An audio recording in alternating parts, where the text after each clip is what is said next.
3 minutes ago, history shifted at the iron gates of the palace. No warning, no quiet diplomacy. Just a single order from William, Prince of Wales, and a royal car brought to a humiliating halt. Camilla's son, once welcomed into the fold, was denied entry. Security stepped forward, access revoked, family ties severed in real time. But this wasn't impulsive, it was calculated. And it was months in the making. Before we go deeper into what this really means for the royal family, make sure to subscribe so you don't miss a single update. What unfolded was not a misunderstanding or a minor scheduling error. It was deliberate. Senior aides stood frozen as the instruction was delivered with chilling clarity. There was no raised voice, no dramatic gesture, just a calm directive that carried the full weight of the future crown. William did not delegate. He did not ask for counsel in that moment. He authorized the block himself, a decision that signaled something far deeper than irritation. It signaled control. Security officers, trained to read between silences, understood immediately that this was not temporary. Standing clearance was revoked on the spot. Digital permissions erased, access lists updated in real time. Camilla's son, who had arrived expecting routine entry, was left facing a truth he had not anticipated. Witnesses described his shock as unmistakable. He had not been warned. He had not been prepared. One moment he was approaching the palace as family, the next he was being treated as an outsider. And in royal tradition, gates are not just physical barriers. They are symbols. When a gate closes, it sends a message to everyone watching. Inside the palace, whispers ignited like sparks on dry ground. Staff members exchanged glances. Phones buzzed quietly.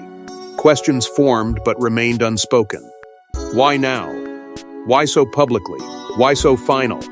The corridors that had always hummed with controlled discretion suddenly carried the tension of something historic.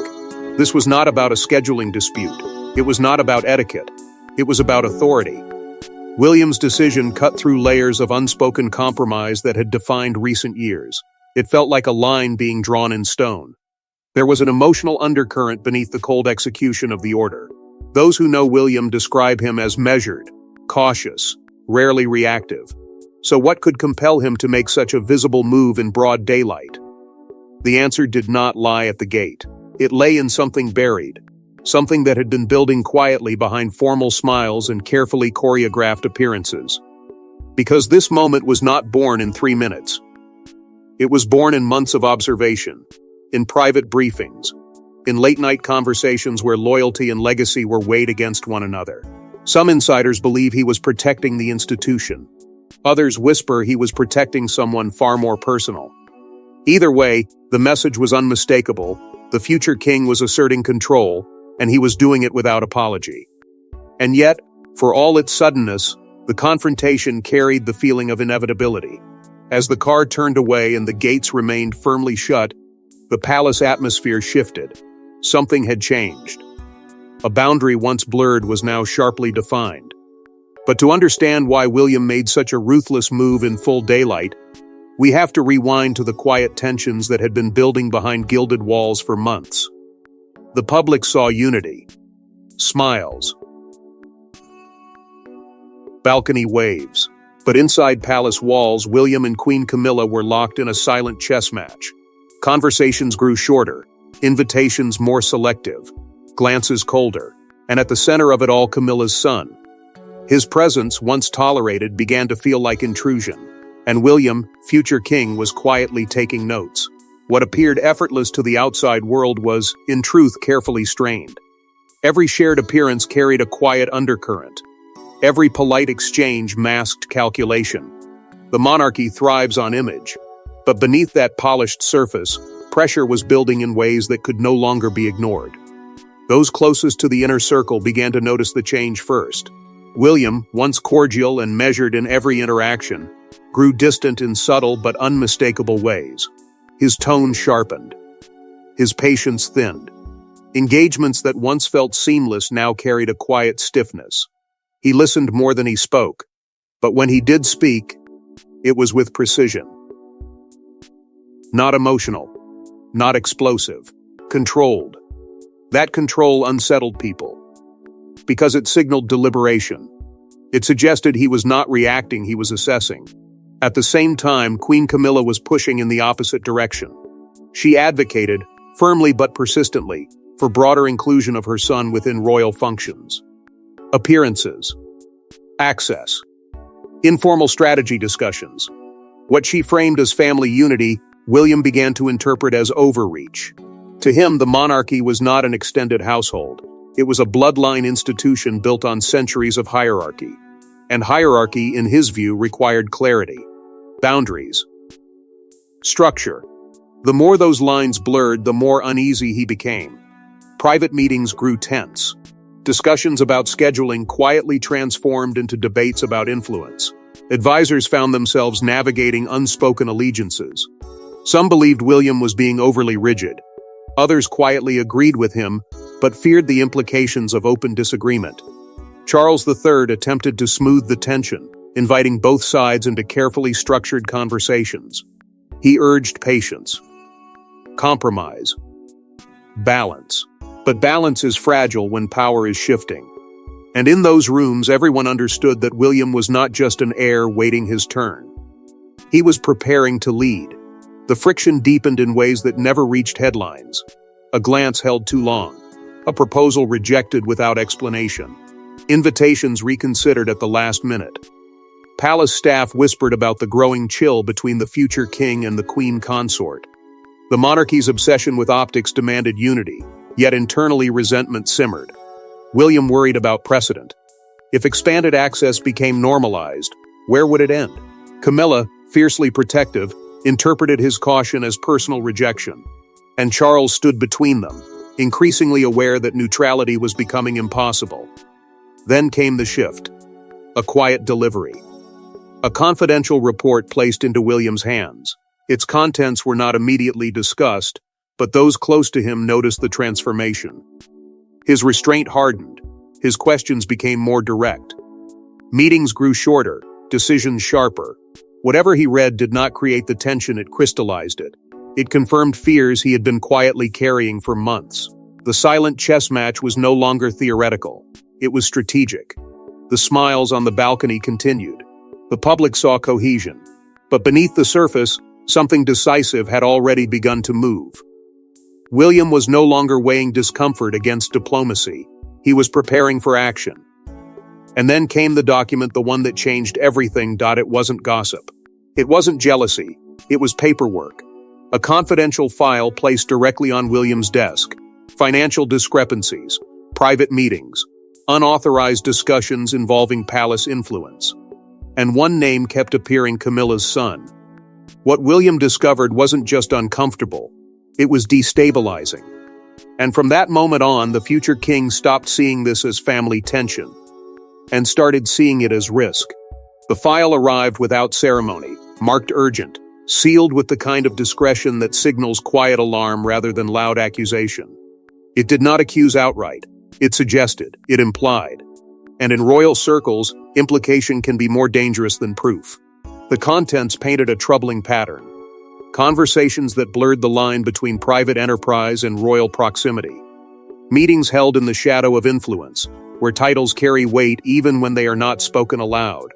References to internal briefings that should never have extended beyond a tightly guarded circle. Nothing explosive in isolation. But together, they formed a mosaic that troubled William deeply. The monarchy survives on perception as much as power. And perception, once damaged, rarely recovers without cost. For months, William had felt unease without clarity. Now clarity had arrived. The blurred lines he feared were not theoretical. They were documented. His greatest concern was not scandal for scandal's sake. It was erosion. The slow weakening of institutional boundaries that protect the crown from accusations of favoritism, influence peddling, or private gain. He understood something that many overlook. A future king cannot afford ambiguity. Even the suggestion of impropriety can shadow a reign before it begins. His reaction was not explosive. There was no immediate confrontation. Instead, there was silence. A long, controlled silence. Those around him sensed it. The file remained on his desk for hours, then days, revisited repeatedly as if he were searching for a reason to dismiss it. But the more he read, the more his restraint hardened into resolve. This was no longer about personal discomfort with expanded family access. It was about safeguarding the credibility of the institution he would one day lead. Discreetly, legal advisors were consulted, not publicly, not even formally. Conversations took place under the veil of caution. Hypotheticals were explored, contingencies drafted, protocols reviewed. William wanted to understand every possible implication before making a move. Meanwhile, Charles III was partially informed, though not fully immersed in the details. The king, already balancing fragile harmony within his household, sensed the weight of the situation but hesitated to escalate it. He hoped perhaps that measured dialogue might ease the tension. But William's internal calculation had already shifted. His core fear was simple and profound. If the monarchy appeared compromised, even indirectly, public trust would fracture. And once trust fractures, it does not mend easily. He was not thinking in days or weeks. He was thinking in decades. In legacy, in the long arc of history that judges not intentions, but outcomes.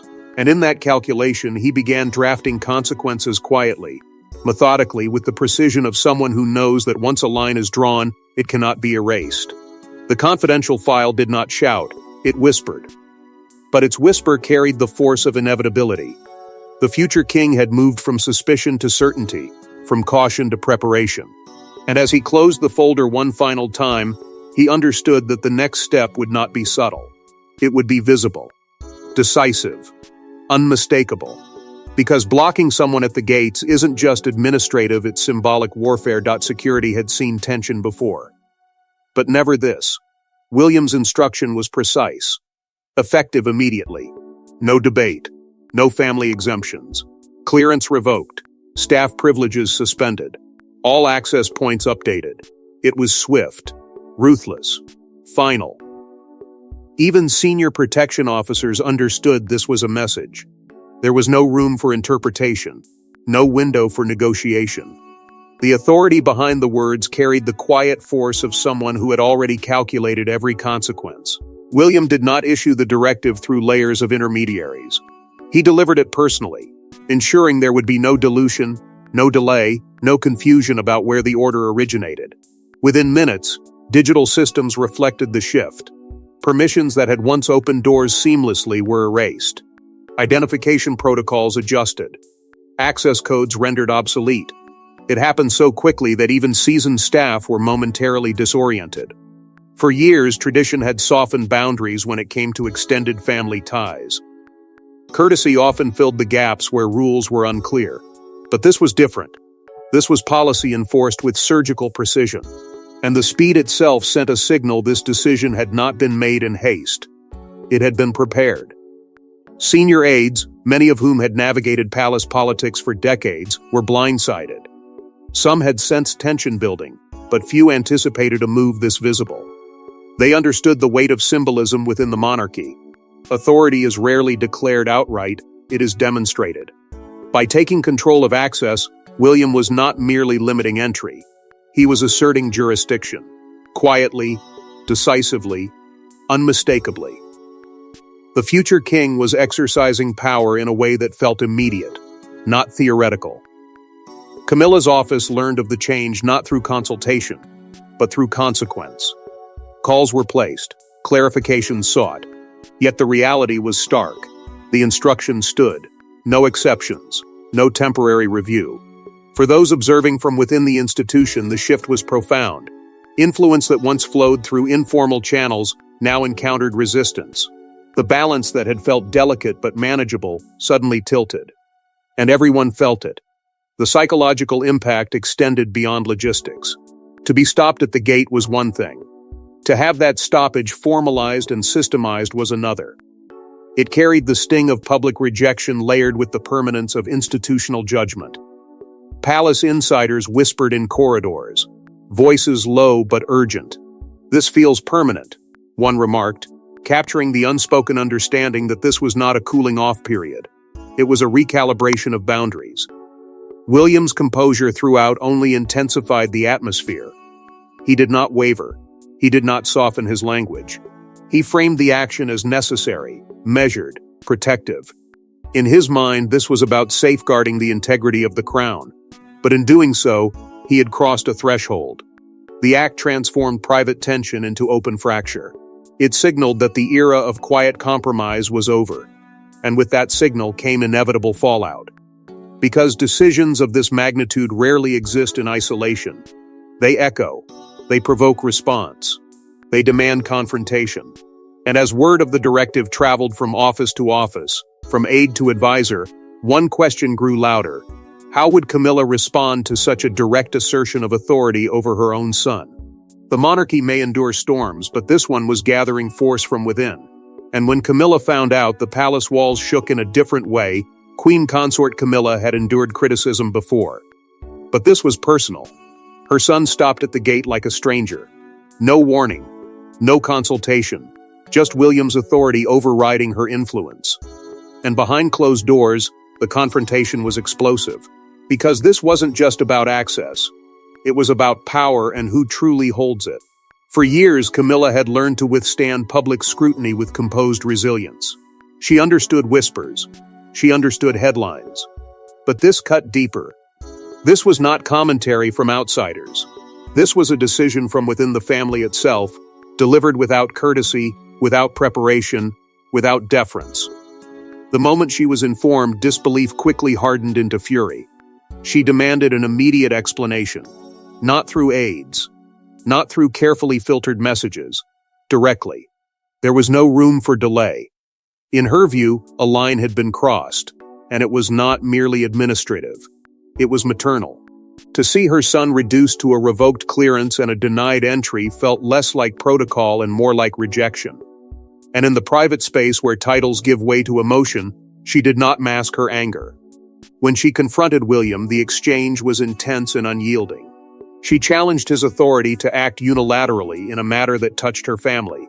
She accused him of overreach, of weaponizing institutional language to justify what she perceived as personal hostility. Her voice carried both outrage and hurt, a mixture that made the tension impossible to diffuse. William, however, did not respond with equal heat. His restraint was deliberate. He framed his decision in measured terms, speaking not of individuals but of principle. Protection of the institution, he insisted. The phrase echoed through the room like a shield he refused to lower. Charles III found himself drawn into the confrontation, pulled between loyalty to his wife and responsibility to his heir. He listened. He attempted to calm the escalation. But beneath his composed exterior lay a recognition that this was no simple disagreement. The fracture had widened. What began as private discomfort had now erupted into open challenge. And Charles understood something few dared to say aloud. William was not acting as a son. He was acting as a future king. Within the inner circle, the emotional temperature rose sharply. Advisors who once operated in quiet alignment now felt the pressure to choose sides subtly. Some sympathized with Camilla's pain, viewing the decision as unnecessarily harsh. Others believed William's stance, though severe, reflected strategic foresight. Conversations became cautious, allegiances unspoken but sensed. The palace atmosphere, once delicately balanced, now carried an undercurrent of division. Camilla's accusation lingered in the air long after the confrontation ended. Was this truly about institutional integrity, or was it about consolidating influence before succession? William's calmness only deepened the contrast. Where she spoke from maternal instinct, he responded from calculated responsibility.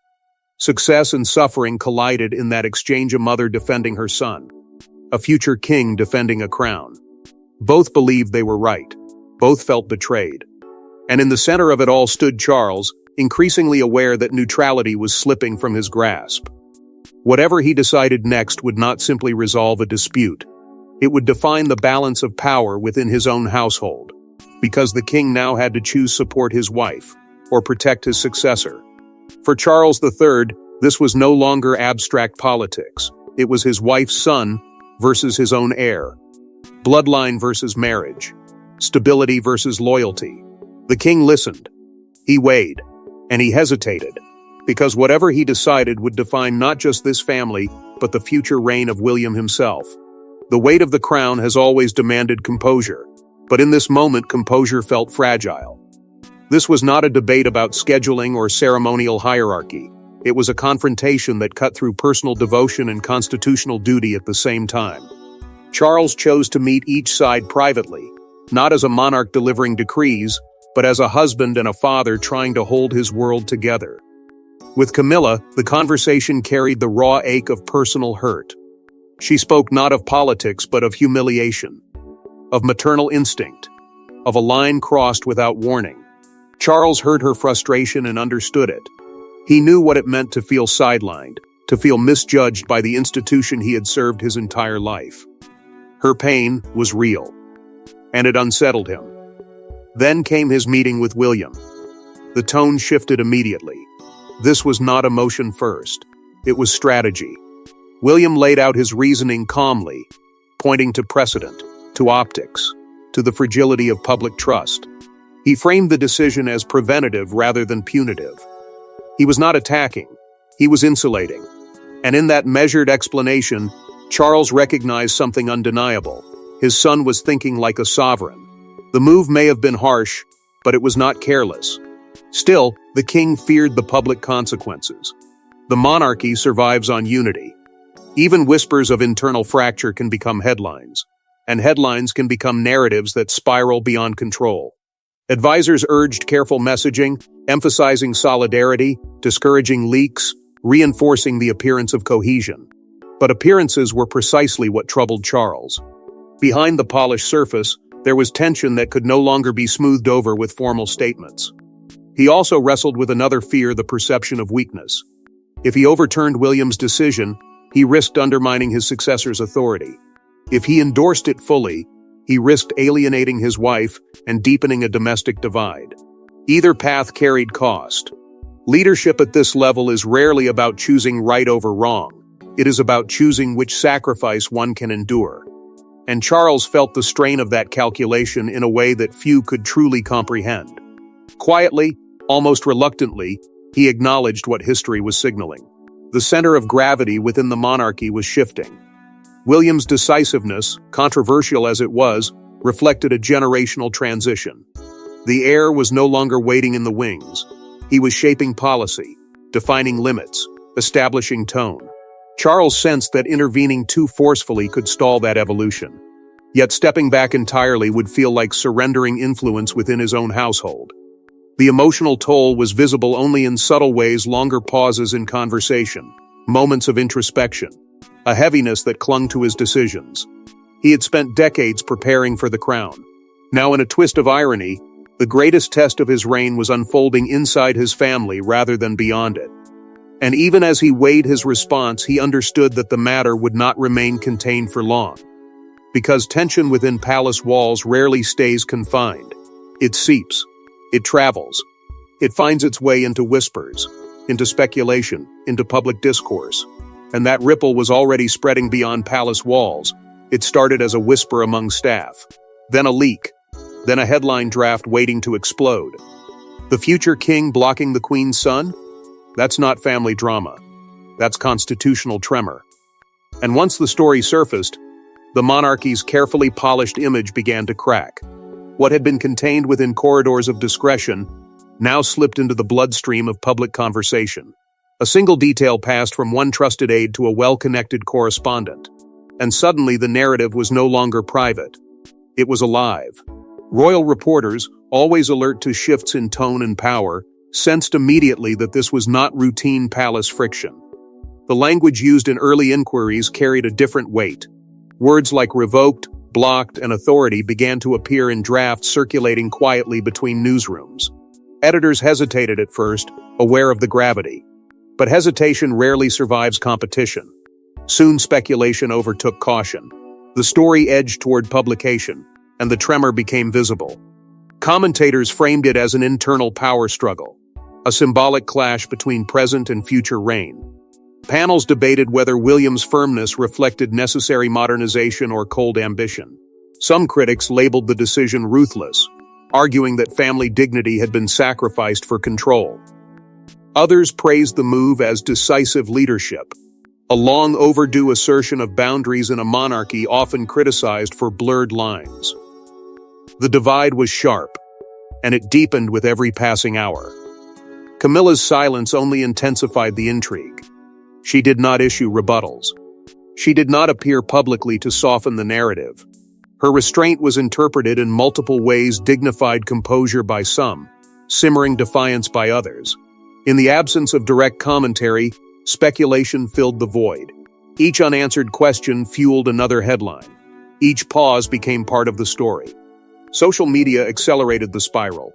Clips, quotes, and interpretations multiplied rapidly, often detached from context. Hashtags emerged. Supporters of William framed him as a protector of institutional integrity. Detractors portrayed him as consolidating influence prematurely. The monarchy, long accustomed to shaping its public image with careful precision, found itself reacting instead of directing. The conversation no longer belonged solely to palace advisors. It belonged to the public. Inside royal circles, the pressure intensified. Advisors monitored the coverage closely, calculating potential fallout. The fear was not only reputational damage but narrative permanence. Once an image forms in the public imagination, it lingers. And this image, a future king denying access to the queen's son, carried powerful symbolism. It suggested generational shift, authority realignment, and a possible fracture at the heart of the institution. William remained composed, but those observing closely sensed strategic awareness. He understood that leadership is often defined not by unanimous approval, but by the willingness to withstand criticism. Yet even he could not ignore the scale of reaction. What began as an internal decision had now become a referendum on his character and on the direction of the monarchy itself. The spiral was still accelerating. Analysts speculated about further structural changes. Would protocols tighten further? Would roles be redefined publicly? Would this confrontation lead to a broader recalibration of royal influence? The ripple Charles feared was now undeniable. It moved beyond private emotion into public consequence. And as the narrative expanded, one possibility loomed larger than the rest. Because what many don't realize is this may not be the end, it may be the beginning of a new monarchy altogether. This wasn't just about blocking a gate. It was about redefining the monarchy's boundaries. William, Prince of Wales, made it clear: the era of blurred lines is over. No unofficial influence. No extended privileges. No compromises that threaten the crown's credibility. And in doing so, he revealed what kind of king he intends to be: controlled, strategic, and unafraid to sever ties. The confrontation at the palace entrance was only the visible spark. The real transformation was unfolding beneath it, steady and deliberate. William was not reacting to pressure. He was shaping the institution in his image. For years, the monarchy had balanced tradition with adaptation, often bending quietly to preserve harmony. But William's vision signaled something firmer: a streamlined structure, defined roles, clear hierarchies that leave no room for ambiguity. He understood that modern scrutiny is relentless. Every connection, every perceived privilege, every informal influence can become a liability overnight. To him, reform was not rebellion, it was survival. And survival demanded clarity. Access protocols were reviewed with new intensity. Invitations tightened. Internal briefings restricted to essential figures only. What once operated through informal channels was now codified with unmistakable limits. These adjustments were not announced with fanfare, yet insiders recognized their significance immediately. A recalibration was underway. The monarchy was quietly drawing its borders more sharply than it had in decades. At the heart of this shift was a reassertion of bloodline primacy. William was sending a message that the institution must remain anchored in direct succession. Extended affiliations, however well-intentioned, could not blur that core. It was a philosophy rooted in history but sharpened by present-day realities. He was not dismantling tradition. He was reinforcing it selectively, strategically, unapologetically. This inevitably recalibrated Camilla's influence. Not erased, not publicly diminished, but repositioned. Her role remained visible, respected, yet no longer expansive. The boundaries William established limited informal access points that had once felt fluid. It was a subtle yet unmistakable contraction. For Camilla, the shift carried both personal sting and political implication. For William, it was necessary consolidation. Charles, observing the transformation, began stepping back with careful intention, not surrendering authority, but allowing the generational tide to move forward. He understood that resisting too forcefully could fracture continuity. By permitting William's firm stance to stand, he signaled acknowledgement of the evolving center of power. It was not abdication, it was adaptation. Within palace circles, the generational shift became the unspoken headline. Staff sensed a new era taking shape, one less tolerant of gray areas and more decisive in tone. Some viewed it as long overdue modernization. Others worried about the emotional cost of such sharp delineations. Yet few doubted the momentum. William had demonstrated that he would not hesitate when institutional integrity felt threatened. And that clarity, however divisive, commanded respect. Still, one question lingered beneath the surface tension. What happens if Camilla refuses to accept the recalibration? What if private frustration transforms into open resistance? The monarchy has survived storms before, but this storm would not be external. It would be internal, rooted in relationships and loyalty. And as the dust from the gate confrontation settled, it became clear that this moment was not simply a clash. It was a declaration. Because if today was about a gate being closed, tomorrow may be about a throne being claimed. Thanks for watching. Please don't forget to like and subscribe, and we will see you in next one.